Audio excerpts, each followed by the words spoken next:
जय हिंद साथियों, मैं अनिल कुमार फिर से अपने यूट्यूब चैनल में आप लोगों का स्वागत करता हूं। दोस्तों, आज के सेशन का मेरा जो टॉपिक है वो आपको क्वेश्चन बैंक सॉल्यूशन है। और इस क्वेश्चन बैंक सॉल्यूशन के अंतर्गत हम लोग क्या करेंगे कि 2016 में बिहार बोर्ड के द्वारा जो आयोजित एग्जाम हुए थे, ठीक है ना, उसका हम लोग क्या करेंगे कि पॉलिटिकल साइंस का जो आपको क्वेश्चन है उसका हम लोग क्या करेंगे, एनालिसिस करेंगे, ठीक है ना।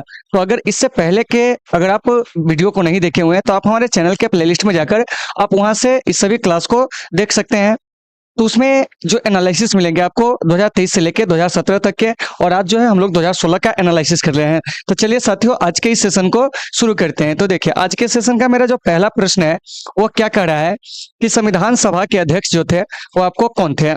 देखिए, ऑप्शन ए कह रहा है doctor Ambedkar, doctor Rajendra Prasad, doctor Radhakrishnan, इनमें से कोई नहीं। तो इसका सही आंसर हो जाएगा डॉक्टर राजेंद्र प्रसाद। तो फिर यहाँ से एक प्रश्न और पूछा जाएगा कि बताइए कि संविधान सभा के जो अस्थाई अध्यक्ष थे वो आपको कौन थे। तो अस्थाई अध्यक्ष भी जो थे वो आपको डॉक्टर राजेंद्र प्रसाद। इसके अलावा संविधान के जो संचालन समिति थे, ठीक है ना, उस संचालन समिति के भी जो अध्यक्ष थे वे आपको डॉक्टर राजेंद्र प्रसाद थे। तो इन सभी चीजों को अच्छे से याद रखना है। उसके बाद है डॉक्टर अंबेडकर। तो डॉक्टर अंबेडकर जो थे ये आपको प्रारूप समिति के क्या थे कि आपको अध्यक्ष थे, ठीक है ना। और इसी प्रारूप समिति को हम लोग कहते हैं मसौदा समिति, या इसी को हम लोग कहते हैं ड्राफ्टिंग कमेटी। इसी के ये क्या थे कि आपको अध्यक्ष थे। और डॉक्टर राधा कृष्णन के बारे में अगर हम बात करते हैं तो ये हमारे देश के प्रथम क्या थे कि आपको उपराष्ट्रपति, ठीक है ना। तो अगर आपके एग्जाम में प्रश्न पूछा जाए कि बताइए कि किनके जन्म दिवस पर जो होते हैं वो आपको भारत में राष्ट्रीय शिक्षक दिवस मनाया जाता है, तो क्या कहेंगे, डॉक्टर एस राधा कृष्णन के जन्म दिवस पे। ये भारत के प्रथम क्या थे, उपराष्ट्रपति, ठीक है ना। और उपराष्ट्रपति से राष्ट्रपति बनने वाले ये आपको पहले व्यक्ति थे। तो साथियों, एक का सही आंसर जो हो जाएगा वो आपको क्या हो जाएगा, बी हो जाएगा। चलिए, दो में क्या कह रहा है सुनिए। कह रहा है कि कांग्रेस ने किस प्रकार के समाजवाद को अपनाया था। तो देखिए, कह रहा है मार्क्सवाद, उसके बाद है ब्रिटेन का लोकतांत्रिक समाजवाद, गांधी का सर्वोदय, लेनिन का साम्यवाद। तो कांग्रेस ने ब्रिटेन के लोकतांत्रिक समाजवाद को अपनाया। तो यहाँ से एक बात आती है कि लोकतांत्रिक समाजवाद में होता है क्या। तो जैसे आप लोग जानते होइएगा कि हमारे यहाँ क्या है कि आपको मिश्रित अर्थव्यवस्था है, और इस मिश्रित अर्थव्यवस्था में क्या होता है कि आपको निजी और सरकार दोनों का क्या होता है कि आपको स्वामित्व होता है। तो नेहरू ने क्या किए थे कि आपको निजी और आपको सरकारी अधिपत्य वाली जो व्यवस्था है उसको क्या किए थे कि आपको अपनाए थे। तो इन सभी चीजों को आपको अच्छे से याद रखना है। तो ये जो ब्रिटेन का लोकतांत्रिक समाजवाद है, इसको ब्रिटेन में जो कहा जाता है वो आपको क्या कहा जाता है, ठीक है ना। ये भी तो आपसे क्या होगा कि पूछा जाएगा। तो देखिए, तो ब्रिटेन में इसको कहा जाता है फेबियन समाजवाद। क्या कहा जाता है, फेबियन समाजवाद, ठीक है ना। और इस फेबियन समाजवाद का जो उदय हुआ था वो कहीं ना कहीं मार्क्सवाद के खिलाफ हुआ था। किसके खिलाफ हुआ था, मार्क्सवाद के खिलाफ हुआ था। क्योंकि देखिए, मार्क्सवादी जो समाजवाद है उसमें कहा जाता है कि देश में केवल राष्ट्रीय संपत्ति होंगे, ठीक है ना, अर्थात निजी संपत्ति का उसमें कोई महत्व नहीं होता है। लेकिन ये जो ब्रिटेन का फेबियन समाजवाद है इसमें क्या है कि निजी संपत्ति और सरकार, यानी कि निजी और सरकार दोनों मिलकर क्या होते हैं कि जन कल्याण के लिए कार्य करते हैं। तो नेहरू जी ने ब्रिटेन के लोकतांत्रिक समाजवाद को क्या किए थे कि आपको अपनाए थे। तो साथियों, इन सभी चीजों को आपको अच्छे से देख लेना है। तो यहाँ पे दो का जो सही आंसर हो जाएगा वो आपको बी हो जाएगा। चलिए, अब हम लोग चलते हैं अगले प्रश्न की ओर। अगला प्रश्न हमारा क्या कह रहा है, इस पर हम लोग क्या करेंगे, चर्चा करेंगे। तो देखिए, तीसरा प्रश्न कह रहा है कि प्रधानमंत्री श्री नरेंद्र मोदी जो है वो आपको किस दल के है। ऑप्शन देखिए, कह रहा है कांग्रेस, उसके बाद है शिवसेना, उसके बाद है भारतीय जनता पार्टी, उसके बाद है जनता पार्टी। तो देखिए, नरेंद्र मोदी जो है साथियों वो जो है आपको यानी कि बीजेपी से क्या करते हैं कि आपको संबंध रखते हैं, यानी कि भारतीय जनता पार्टी से क्या है कि आपको जुड़े हुए, यानी कि बीजेपी, ठीक है ना। तो फिर यहाँ से एक प्रश्न आएगी कि बीजेपी का गठन कब हुआ था।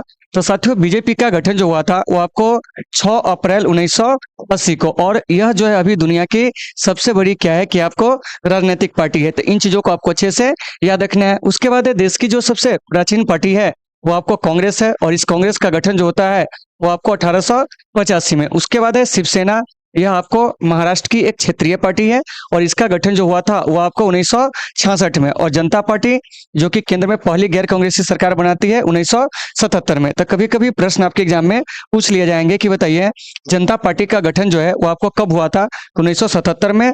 और जनता पार्टी की ओर से पहले गैर कांग्रेसी जो आपको प्रधानमंत्री बने थे वो कौन बने थे, तो ये आपको मोरारजी देसाई बने थे। तो इन सभी चीजों को आपको अच्छे से क्या करना है, याद रखना है। तो यहाँ से कभी कभी प्रश्न पूछ लिए जाते हैं कि बताइए कि सबसे अधिक उम्र में प्रधानमंत्री बनने का जो रिकॉर्ड है वो किनके पास है, तो क्या कहेंगे, मोरारजी देसाई के पास है, ठीक है ना। तो 3 का जो सही आंसर हो जाएगा वो आपको सी हो जाएगा। चलिए अब हम चलते हैं चौथे प्रश्न की ओर, और आपको समझ में आ रही है या नहीं आ रही है आप लोग कमेंट करके जरूर बताओगे। देखिए अगला प्रश्न कह रहा है कि दिल्ली के मुख्यमंत्री श्री अरविंद केजरीवाल जो है वह किस दल के हैं, भाजपा, आम आदमी पार्टी, लोक दल, इनमें से कोई नहीं। तो इसका सही आंसर हो जाएगा आम आदमी पार्टी। और साथियों ये जो आम आदमी पार्टी है इसका गठन जो होता है 2012 में होता है, और यह अभी देश की क्या है कि आपको राष्ट्रीय पार्टी है।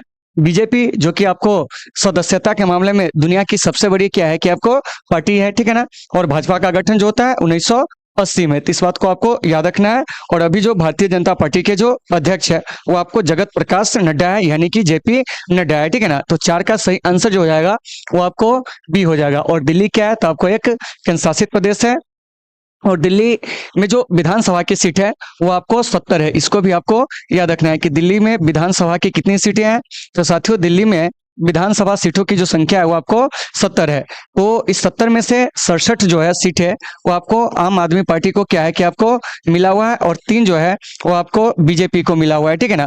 तो आपके एग्जाम में कभी कभी ये प्रश्न पूछ लिए जाते हैं कि दिल्ली के जो विधानसभा चुनाव हुए थे उसमें आम आदमी पार्टी को कितने सीटें मिली थी, तो 67, और 3 जो है बीजेपी को। तो टोटल सीट कितने हैं, तो कहेंगे आपको 70। तो उम्मीद है कि आप इसे समझ गए होंगे। चलिए अब हम चलते हैं अगले प्रश्न की ओर। अगला प्रश्न हमारा क्या कर रहा है, इस पे हम लोग बात करते हैं 5 में। देखिए कह रहा है कि संविधान द्वारा किस भाषा को राजभाषा का दर्जा जो है वो आपको दिया गया है। तो साथियों संविधान द्वारा जो है हिंदी को राजभाषा का दर्जा जो है वो आपको दिया गया है। तो आपके एग्जाम में प्रश्न आएंगे कि हिंदी को जो राजभाषा का दर्जा दिया गया है वो किस अनुच्छेद के तहत। तो साथियों अनुच्छेद जो है वो आपको 343 के एक इसके तहत जो है हिंदी को जो है राजभाषा का दर्जा जो है वो आपको दिया गया है, क्योंकि इस अनुच्छेद में स्पष्ट रूप से लिखा गया है कि देवनागरी लिपि में लिखित हिंदी जो होगी वह भारत की क्या होगी कि आपको राजभाषा होगी, ठीक है ना। तो 5 का सही आंसर जो हो जाएगा वो आपको बी हो जाएगा। चलिए अच्छा में, और आप लोगों को समझ में आ रही है या नहीं आ रही है आप लोग कमेंट करके जरूर बताओगे। देखिए अगला प्रश्न कर रहा है कि सामाजिक न्याय के साथ विकास किस पंचवर्षीय योजना का मुख्य उद्देश्य था। तो साथियों सामाजिक न्याय के साथ विकास जो है वो आपको 6ठी पंचवर्षीय योजना का मुख्य उद्देश्य था, यानी कि ऑप्शन नंबर डी इसका सही हो जाएगा। तो फिर यहाँ से एक बात आती है कि 6ठी पंचवर्षीय योजना की जो अवधि थी वो आपको क्या थी। तो साथियों 6ठी पंचवर्षीय योजना की जो अवधि है वो आपको 1980 से 1900 कितना है, तो आपको 85 है। उसके बाद जो है 5वीं पंचवर्षीय योजना, इसकी अवधि क्या थी। तो साथियों इसकी अवधि जो है यह आपको 1974 से 1979 थी, लेकिन 1 साल पहले इसको समाप्त कर दिया गया। अर्थात 5वीं पंचवर्षीय योजना जो है 1974 से 1978 तक एक्टिव रहा। 4थी पंचवर्षीय योजना इसकी अवधि 1969 से 1974 है। उसके बाद है 3री पंचवर्षीय योजना, इसकी अवधि जो है 1961 से 1966 है।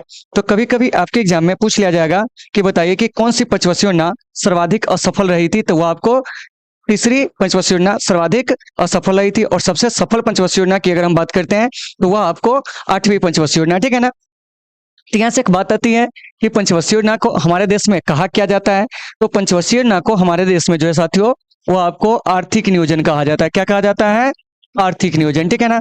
तो फिर यहाँ से एक बात आएगी कि ये जो आर्थिक नियोजन का प्लान है वह भारत में किस देश से प्रेरित है। तो साथियों यह जो है आपको रूस से प्रेरित है, यानी कि सोवियत संघ से प्रेरित है। और भारत में पंचवर्षीय योजना की शुरुआत कब होती है, तो वो आपको 1951 में, और पहली पंचवर्षीय योजना 1951 से 1956 तक जो है वो आपको चलती है। तो इन सभी चीजों को आपको अच्छे से याद रखना है। तो आपके एग्जाम में कभी कभी प्रश्न पूछ लिया जाता है कि पहली पंचवर्षीय योजना कब तक चली थी, तो 1951 से 1956 तक। और पहली पंचवर्षीय योजना में क्या था कि आपको कृषि, सिंचाई और इसके अलावा आपको विद्युत पर जो था वह आपको अधिक बल जो था वो आपको दिया गया था। तो 6 का सही आंसर हो जाएगा मेरे भाई, यह आपको डी नंबर ऑप्शन, ठीक है ना।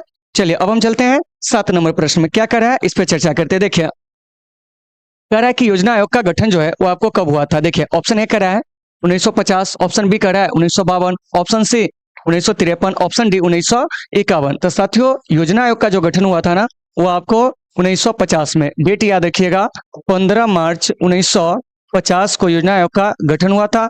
और इस योजना आयोग को जो भंग कर दिया जाता है यह आपको 2014 में। और योजना आयोग की जगह पर एक नई संस्था आती है, उसका नाम होता है आपको नीति आयोग। क्या होता है, नीति आयोग। तो साथियों नीति आयोग कब बना था, तो यह आपको 2015 में। तो नीति आयोग और योजना आयोग, ठीक है ना, यानी कि योजना आयोग के अध्यक्ष जो है वो आपको प्रधानमंत्री होते थे, नीति आयोग के अध्यक्ष कौन होते हैं, तो कहेंगे प्रधानमंत्री, ठीक है ना।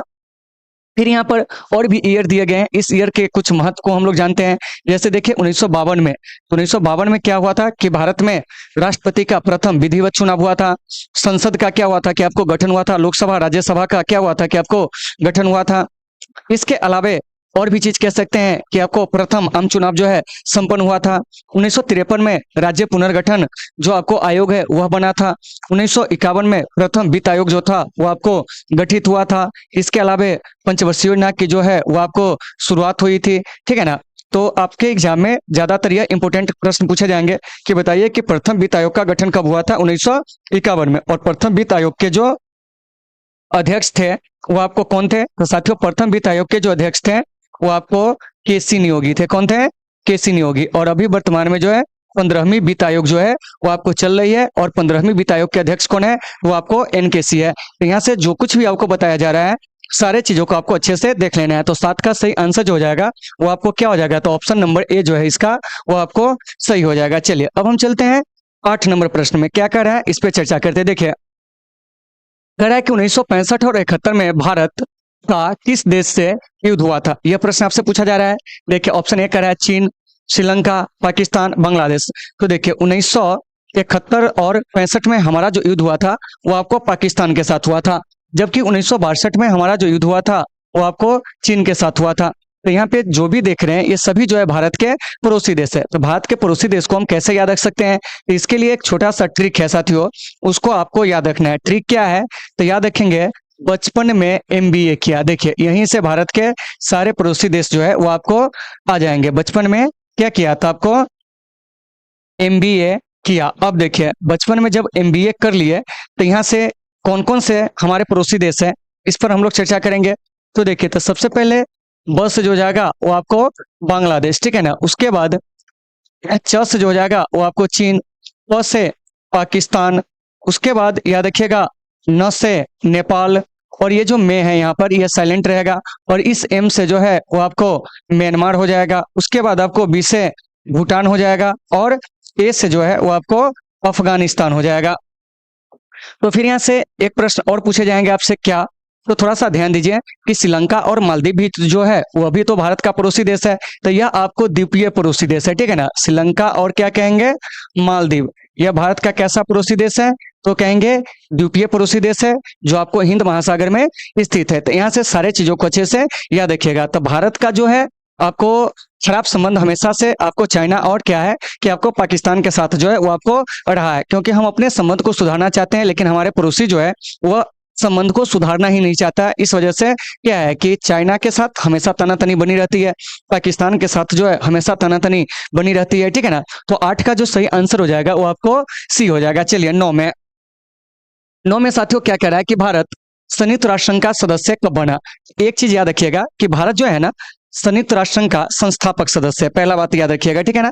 तो संयुक्त राष्ट्र संघ की स्थापना कब होती है, 1945 में। तो इसका मतलब है कि भारत संयुक्त राष्ट्र संघ का सदस्य कब बना था, तो 1945 में। वह दिन था आपको 30 अक्टूबर, क्या है, 30 अक्टूबर 1945 का। और इससे राष्ट्र संघ का गठन की अगर हम बात करते हैं तो साथियों संयुक्त राष्ट्र संघ का जो गठन हुआ था 24 अक्टूबर 1945 को। और संयुक्त राष्ट्र संघ जो है दुनिया का जो है सबसे बड़ा अंतर्राष्ट्रीय संगठन है, जिसमें अभी आपको 193 देश जो है वो आपको सम्मिलित है, ठीक है ना। और इसका जो मुख्यालय है वो आपको न्यूयॉर्क में, कहाँ है, न्यूयॉर्क में। उसके बाद आइए 1947 में, तो यहाँ पर क्या हुआ था, 1947 में इंपोर्टेंट है क्योंकि आपको एशियाई संबंध सम्मेलन का आयोजन जो होता है 1947 में होता है। 1950 में जो है हमारा संविधान जो होता है लागू होता है। 1952 में हमारे देश में राष्ट्रपति का प्रथम जो होता है विधिवत चुनाव होता है। तो साथियों इन सभी चीजों को आपको अच्छे से देख लेना है, ठीक है ना। तो 9 का जो सही आंसर होगा वह आपको ए हो जाएगा। और कहीं से किसी प्रकार की कोई दिक्कत है तो आप कमेंट करके जरूर बताना। आगे देखिए क्या कह रहा है कि शिमला समझौते पर भारत के किस प्रधानमंत्री ने हस्ताक्षर किए थे। तो सबसे पहले समझ आइए कि शिमला समझौता जो है वो आपको हुआ कब था, तो यह आपको 3 जुलाई 1972 को शिमला समझौता जो है वो आपको हुआ था। ठीक है ना, किसके बीच? तो कहेंगे भारत और पाकिस्तान के बीच। तो इस शिमला समझौता पर हस्ताक्षर करने वाले जो आपको भारतीय प्रधानमंत्री थे, ठीक है ना, वो आपको श्रीमती इंदिरा गांधी। तो ऑप्शन नंबर सी इसका सही हो जाएगा। और वहीं पाकिस्तान की ओर से कहेंगे तो आपको राष्ट्रपति जुल्फिकार अली भुट्टो, ठीक है ना, यानी पाकिस्तान की तरफ से कौन थे? तो कहेंगे जुल्फिकार अली भुट्टो, ठीक है ना। तो यहाँ से एक चीज और याद रखिएगा कि शिमला समझौता जो है 1971 के भारत पाक युद्ध के बाद हुआ था, ठीक है ना। तो इसी के बाद आपको एलओसी का भी निर्धारण हुआ था, यानी कि लाइन ऑफ कंट्रोल का निर्धारण हुआ था, ठीक है ना। तो देखिए ये सारे चीज आपको अच्छे से याद होनी चाहिए। तो 10 का सही आंसर जो हो जाएगा सी। ताशकंद समझौता पर कौन हस्ताक्षर किए थे? तो कहेंगे लाल बहादुर शास्त्री जी, ठीक है ना। पंचशील समझौता पर कौन किए थे? तो जवाहरलाल नेहरू। तो यहाँ से हम लिख देते हैं इसको, अब बढ़िया से इसे देख लीजिएगा। जैसे देखिए ताशकंद समझौता पर कहेंगे किस भारतीय प्रधानमंत्री ने? तो कौन हो जाएंगे? लाल बहादुर शास्त्री जी। उसके बाद जवाहरलाल नेहरू, ये आपको पंचशील समझौता पर क्या किए थे? हस्ताक्षर किए थे। और पंचशील समझौता भारत और चीन के बीच हुआ था। बाकी ताशकंद और आपको शिमला समझौता दोनों जो है पाकिस्तान के साथ हुआ था। तो 10 का सही आंसर जो हो जाएगा वो क्या हो जाएगा मेरे भाई? तो वह आपको ऑप्शन नंबर सी हो जाएगा। चलिए 11 में क्या कर रहा है सुनिए। कह रहा है कि गरीबी हटाओ का नारा जो है किसने दिया था? ऑप्शन ए कह रहा है राजीव गांधी, सॉरी हाँ राजीव गांधी। Option B Indira Gandhi, Manmohan Singh, Narendra Modi. तो देखिए गरीबी हटाओ का जो नारा दिया था ना, वो आपको कौन दिए थे जानते हैं? तो यह आपको इंदिरा गांधी कब दिए थे? 1971 के जो आपको चुनाव हुए थे उस 1971 के चुनाव में दिए थे, क्योंकि इनके विरोधी नारा दिए थे इंदिरा हटाओ, तो इन्होंने नारा दिया था गरीबी हटाओ, ठीक है ना। फिर यहाँ से एक प्रश्न और पूछा जाएगा कि गरीबी हटाओ कार्यक्रम को किस पंचवर्षीय योजना में विशेष स्थान दिया गया था? तो वह आपको 5वीं पंचवर्षीय योजना में। तो आपके एग्जाम में जिस प्रकार के प्रश्न होंगे आपको उसी हिसाब से क्या करना है कि आपको आंसर देना है, ठीक है ना। तो ऑप्शन नंबर जो बी है इसका वो सही हो जाएगा। और इंदिरा गांधी को हम लोग आयरन लेडी ऑफ इंडिया के नाम से भी क्या करते हैं कि आपको जानते हैं, ठीक है ना। राजीव गांधी देश के सबसे क्या कहेंगे कि युवा प्रधानमंत्री, ठीक है ना। मनमोहन सिंह, इनके बारे में याद रखेंगे कि एक मात्र ऐसे प्रधानमंत्री है जिनके हस्ताक्षर आपको नोटों पर भी देखने को क्या होते हैं कि आपको मिलते हैं, ठीक है ना। उसके बाद है गैर कांग्रेसी प्रधानमंत्री में सबसे लंबा कार्यकाल वो आपको नरेंद्र मोदी का है, ठीक है ना। मतलब कि कांग्रेस से ना रहते हुए सबसे अधिक दिनों तक प्रधानमंत्री बने रहने का रिकॉर्ड किसके पास हो गया? अब तो कहेंगे नरेंद्र मोदी के पास, ठीक है ना। तो ऑप्शन नंबर जो बी है इसका वो आपको बिल्कुल सही है। चलिए 12 में क्या कर रहे हैं और आपको समझ में आ रही है या नहीं आ रही है आप कमेंट करके जरूर बताएंगे। देखिए कह रहा है कि कांग्रेस फॉर डेमोक्रेसी के संस्थापक नेता कौन थे? तो साथियों कांग्रेस फॉर डेमोक्रेसी के जो संस्थापक थे वो आपको जगजीवन राम थे। ऑप्शन नंबर सी इसका बिल्कुल सही हो जाएगा, ठीक है ना। जगजीवन राम केंद्र में सबसे अधिक दिनों तक केंद्रीय मंत्री रहे थे, ठीक है ना। यानी कि ऐसा समझ जाइए 1952 से, ठीक है ना, वे आपको जब तक मृत्यु को प्राप्त नहीं किए जब तक वे क्या थे कि आपको केंद्रीय मंत्री थे। सबसे अधिक दिनों तक केंद्र में केंद्रीय मंत्री बने रहने का रिकॉर्ड है। दूसरी बात कि जगजीवन राम जो थे वो आपको मोरारजी देसाई के कार्यकाल में उप प्रधानमंत्री भी बने थे। एक चीज इनके बारे में और याद रख सकते हैं, ये भारत के प्रथम श्रम मंत्री भी थे, ठीक है ना। तो 12 का सही आंसर जो हो जाएगा वो आपको कौन हो जाएगा? तस्सी। और इनका संबंध बिहार राज्य से है, ठीक है ना। और इन्हीं की बेटी जो थी वो आपको मीरा कुमार जो लोकसभा के अध्यक्ष बनने वाली प्रथम महिला बनी थी, ठीक है ना। तो 12 का सही आंसर ऑप्शन नंबर सी। चलिए आगे चलते हैं। कह रहा है कि संपूर्ण क्रांति आंदोलन का नेतृत्व किसने किया था? तो साथियों संपूर्ण क्रांति आंदोलन का नेतृत्व जो किए थे जयप्रकाश नारायण जी। और जयप्रकाश नारायण जी को हम लोग जेपी के नाम से भी जानते हैं। इन्हें लोक नायक के नाम से भी क्या है कि आपको जाना जाता है। इसके अलावे इन्हें बाउल के नाम से भी क्या है कि आपको जाना जाता है। तो साथियों इन सभी चीजों को आपको अच्छे से याद रखना है। फिर यहाँ से एक बात आएगी कि बताइए ये जो है आपको जयप्रकाश नारायण जी ये संपूर्ण क्रांति का नारा कहां से दिए थे? तो पटना के गांधी मैदान से कब दिए थे? तो आपको जून 1974 में। तो ये जो संपूर्ण क्रांति इसका उद्देश्य क्या था? तो इसका उद्देश्य था देश में जो महंगाई है, बेरोजगारी है, भ्रष्टाचार है, इसके खिलाफ जो है सरकार मौन है, उस मौन सरकार को सत्ता से क्या करना है कि आपको बेदखल करना, ठीक है ना। और इनका जो भाषण दिया गया था संपूर्ण क्रांति का भाषण वो पटना के गांधी मैदान में। और उस जमाने में इसे देखने के लिए जो है देश प्रदेश से जो युवाओं की भीड़ आई थी उतनी भीड़ आज तक जो है पटना के गांधी मैदान में कभी भी नहीं लगा है, ठीक है ना। तो फिर यहाँ से एक चीज और आएगा कि जयप्रकाश नारायण जी जो है वो आपको जनता पार्टी के गठन में अहम भूमिका क्या कहते कि आपको निभाए थे। तो साथियों 13 का जो सही आंसर हो जाएगा वो आपको क्या हो जाएगा? सी हो जाएगा। चलिए अब हम चलते हैं 14 में क्या कर रहे हैं। Janata Party, Jansangh, Congress for Democracy और संगठन कांग्रेस अप्रैल 1977 में विलय कर कौन सी पार्टी बनाई थी? तो वह था आपको जनता पार्टी। और केंद्र में पहली गैर कांग्रेसी सरकार बनाने का जो रिकॉर्ड जाता है वो किसको जाता है? जनता पार्टी को। और जनता पार्टी की ओर से प्रधानमंत्री कौन बने थे? तो कहेंगे आपको मोरारजी देसाई बने थे। तो ये सभी चीज आपको अच्छे से याद होने चाहिए, ठीक है ना। फिर यहाँ से एक प्रश्न और पूछा जाएगा। क्या प्रश्न पूछा जाएगा? तो थोड़ा सा इस पर भी चर्चा करेंगे। क्या जानते हैं कि जनता पार्टी की सरकार जो है कब तक आपको सत्ता में रही थी? तो यह आपको 2 वर्ष, ठीक है ना। क्या है? 2 वर्ष, ठीक है ना।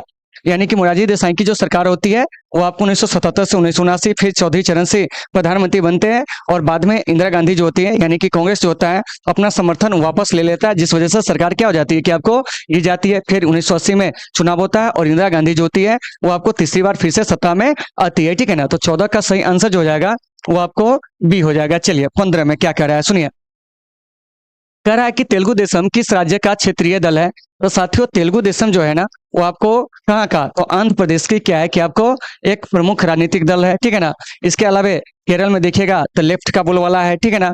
इसके अलावा कर्नाटक में कांग्रेस बीजेपी में टक्कर होती है। तमिलनाडु में जो है वो आपको डीएमके, क्या है? डीएमके। इसके अलावा आपको ऑल इंडिया, क्या है?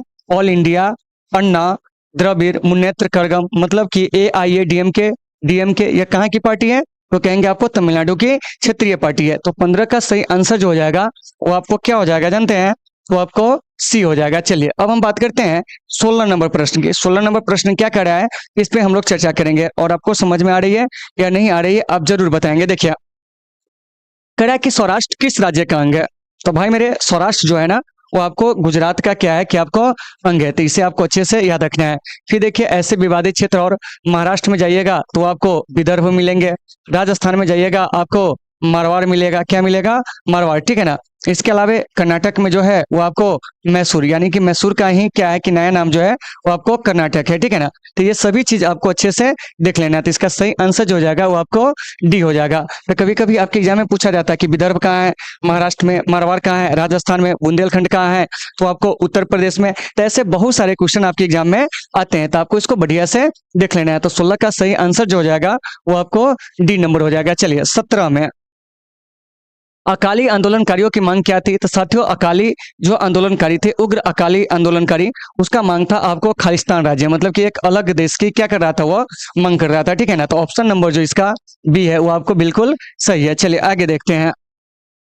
कह रहा है कि मेघा पाटेकर का नाम किस आंदोलन से जुड़ा हुआ है? तो साथियों मेघा पाटेकर का नाम जो है नर्मदा बचाओ आंदोलन से जुड़ा हुआ है। तो यहाँ से एक बात आती है कि नर्मदा बचाओ आंदोलन में नर्मदा क्या है?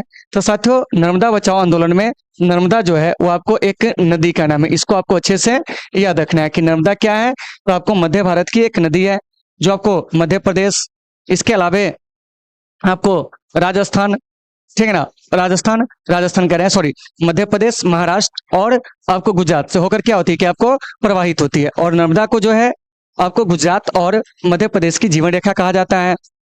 तो भारत सरकार क्या किया था कि आपको नर्मदा और उसके सहायक नदियों पर जो है आपको 300 क्या है कि आपको छोटे छोटे बांध, ठीक है ना, 135 मझोले बांध और 35 बड़े बांध बनाने का निर्णय लिया। एक और इस बांध के बनने से क्या होता है कि आपको काफी ज्यादा हमें फायदे होते हैं, तो दूसरी ओर इसका क्या होता है कि आपको हानि भी होता है। तो इसी हानि से क्या है कि लोगों को बचाने के लिए, पर्यावरण के संतुलन को खराब होने से बचाने के लिए सुश्री मेघा पाटेकर ने एक आंदोलन चलाया था, उसी को कहा गया नर्मदा बचाओ आंदोलन, ठीक है ना। फिर यहाँ पर है चिपको आंदोलन। तो चिपको आंदोलन से सुंदरलाल बहुगुणा का नाम जो है वो आपको जुड़ा हुआ है। टेहरी बांध कहेंगे तो यह भारत का सबसे ऊंचा क्या है बांध है, जो आपको भागीरथी और भिलंगना नदी के क्या है कि आपको संगम पर स्थित है। तो साथियों 18 का जो सही आंसर हो जाएगा वो आपको सी हो जाएगा। चलिए अब चलते हैं 19 में। कह रहा है कि पहला पिछड़ा वर्ग आयोग का अध्यक्ष कौन था? तो साथियों पहले पिछड़े वर्ग आयोग के जो अध्यक्ष थे काका साहब कलेलकर। तो पहला पिछड़ा वर्ग आयोग गठित कब हुआ था? तो यह आपको 1954 में गठित हुआ था, ठीक है ना। हालांकि पहले पिछड़े वर्ग के जो आपको रिपोर्ट थी उसको नेहरू जी ने नहीं माना, क्योंकि इसमें काफी ज्यादा जो थी विसंगतियां थी, ठीक है ना।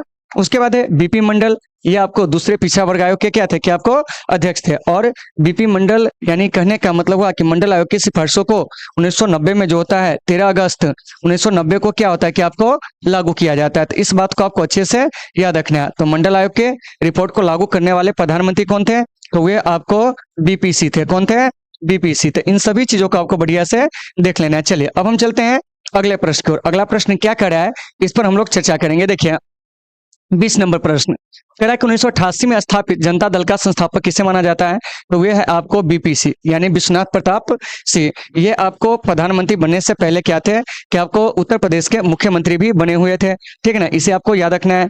जयप्रकाश नारायण जी जनता पार्टी के गठन में अहम भूमिका निभाए थे। चंद्रशेखर आजाद, इनसे हमें मतलब नहीं रखना है क्योंकि एक स्वतंत्रता सेनानी थे। ठीक है ना। चलिए उसके बाद है लालू प्रसाद यादव जी, राष्ट्रीय जनता दल के ये क्या है कि आपको फाउंडर है। ठीक है ना। तो ये जो बीपीसी है ये सत्ता में आते हैं राजीव गांधी के बाद। किसके बाद, राजीव गांधी के बाद, क्योंकि राजीव गांधी के सरकार में ये जो होते हैं आपको वित्त मंत्री होते हैं। राजीव गांधी जी जब बोफोर्स तोप घोटाले में फंसते हैं तब इसी का फायदा उठाते हैं। ठीक है ना। और प्रथम पिछड़ा वर्ग आयोग के दूसरे पिछड़ा वर्ग आयोग के रिपोर्ट को लागू करने के वादे के साथ ये सत्ता में आते हैं, लेकिन ज्यादा दिनों तक ये सत्ता में नहीं रहते हैं और बीपीसी की सरकार गिर जाती है 1989 से 90 यानी 1 साल में। उसके बाद जो है चंद्रशेखर जो होता है फिर से सत्ता में आती है। तो 20 का जो सही आंसर हो जाएगा वो आपको सी हो जाएगा। तो उम्मीद है साथियों कि आप इन सभी चीजों को समझ गए होंगे। तो हम लोग क्या किए हैं कि 2016 में जो आपको पूछे गए प्रश्न है, ठीक है ना, टोटल प्रश्न है आपको 40। तो 40 में से हम लोग क्या किए हैं कि 20 प्रश्नों का एनालिसिस किए। ठीक है ना। और अगले क्लास में हम लोग क्या करेंगे कि बाकी के बचे जो 20 प्रश्न है उसका हम लोग एनालिसिस करेंगे। तो उम्मीद है साथियों कि आपको ये सारे चीज समझ में आ गए होंगे। तो आज के इस सेशन को हम लोग यहीं पे विराम देते हैं। मिलेंगे आपसे कल एक बेहतर क्लास के साथ। जब तक के लिए आप सभी साथियों से सुविधा। Take care all of you.